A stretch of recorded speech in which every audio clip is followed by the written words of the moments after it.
হঠাৎ করে এই 5ই আগস্টের পরে বলে আমরা আওয়ামী লীগকে মাফ করে দিলাম। আমির খেয়াল আছে কিনা? তারপরে সমালোচনাকে বলে আমি এটা বলি নাই, প্রত্যাহার করছেন। উনি মাফ করার কি? যিনি গণহত্যা করেছেন, লুটপাট করছেন, তার মাফ করার মানে জামাতকে পাকিস্তানিদের আমলে পাকিস্তানি পক্ষ নিছেন।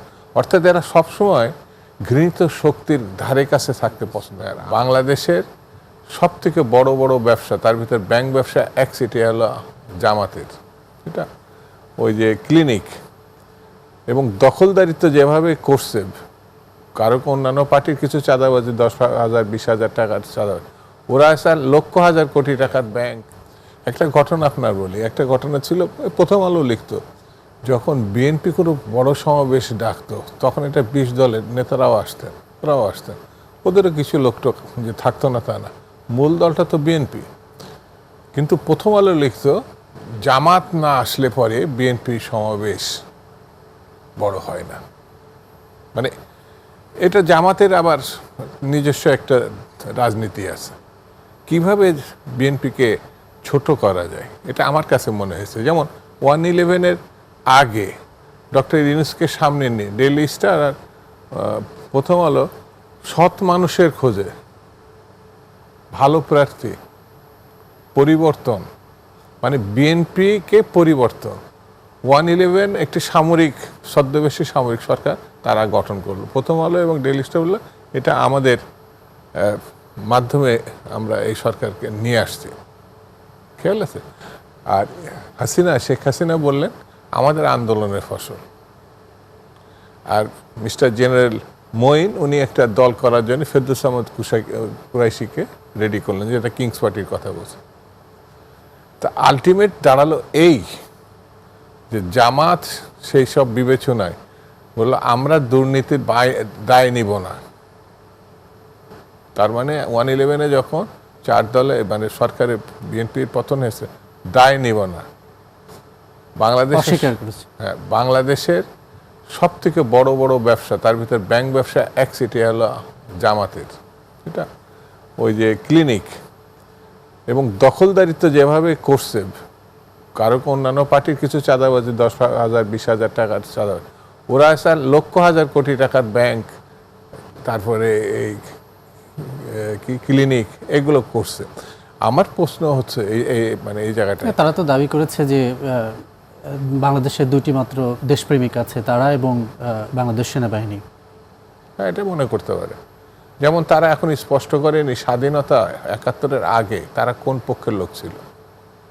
পাকিস্তানের পক্ষে, এটা সবাই জানে, সেনাবাহিনীর পক্ষে, পাকিস্তানি সেনাবাহিনীর পক্ষে। বিএনপির সেনাবাহিনী যিনি ছিলেন মেজর জিয়া, তিনি স্বাধীনতা ঘোষণা করেছেন। তো সেই সময় জামাত যেতে জিয়া রহমানকে পেতেন মেরে ফেলতাম, আমরা পেলেও তাদের মেরে ফেলতাম।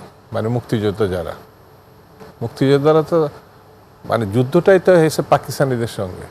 সেই পাকিস্তানদের যত রকম সহায়তা কারা করছে, অন্যান্য ইসলামী দলের কথা বাদ দেন, নেম অফ জামাত ইসলাম এটা করছে। তারা আজ পর্যন্ত বলে নাই যে এটা আমাদের ভুল সিদ্ধান্ত ছিল, বলেছে তদন্ত করে যদি প্রমাণ হয়।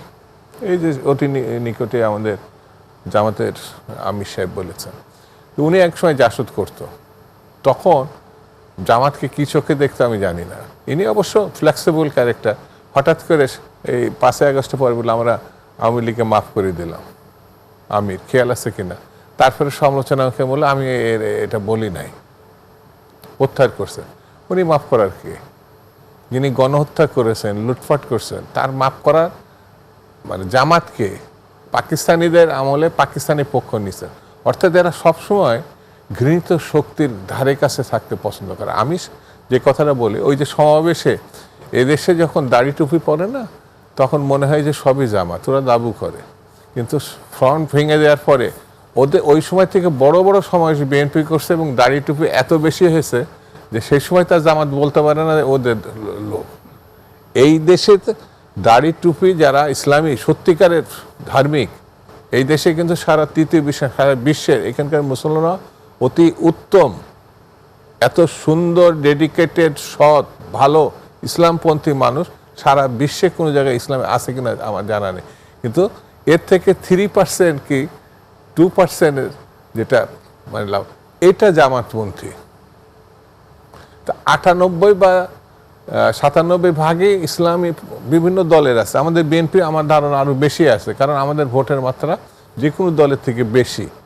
তাহলে পরে ওরা যেটা আজিজভাবে ব্যাখ্যা করলেন, না, আমরা একটা জানি যে একটা সংসদীয় আসন পেতে গেলে সেখানে কমপক্ষে 2.5 লাখ 3 লাখ তো ভোট লাগবেই এরকম। হ্যাঁ, তো সেই কারণে ইলেকশনিক যেটা প্রশ্ন, সেখানে সেনাবাহিনীকে এই দেশে একটি রাজনৈতিক দলের সঙ্গে যুক্ত করার ভাবনা, এর থেকে আপত্তি করার কোনো ঘটনা নাই। সেনাবাহিনী এই দেশে গৌরব গাথা অনেক ঘটনার সঙ্গে যুক্ত, কিন্তু জামাতে ইসলাম কয়টা গৌরব গাথার সঙ্গে যুক্ত আমি এটা বলতে পারবো না। সেই জন্য জামাত যে অপশক্তির হিসাবে লোকে তাদেরকে বলে, এই নিয়ে আমি ব্যাখ্যা করি না, শুধু এতটুকু বলি, তারা যখন নির্বাচন ঠেকাতে চায়, আবার বিএনপিকে সমালোচনা করতে চায় বা তাদের মতো।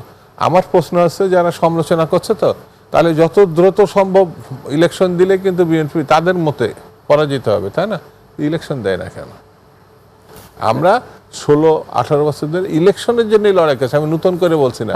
যে ছেলেটা, আমি বলে শেষ করি, যে ছেলেটা আজকে নেতা বলে দাবি করছে সমন্বয়ক হিসাবে, আমরা যখন আন্দোলন শুরু করছি সে তখন শিশু ছিল। অর্থাৎ তার বয়স যদি 25 হয় আর 20 বছর, তাহলে তার বয়স ছিল 10 থেকে 12 বছর।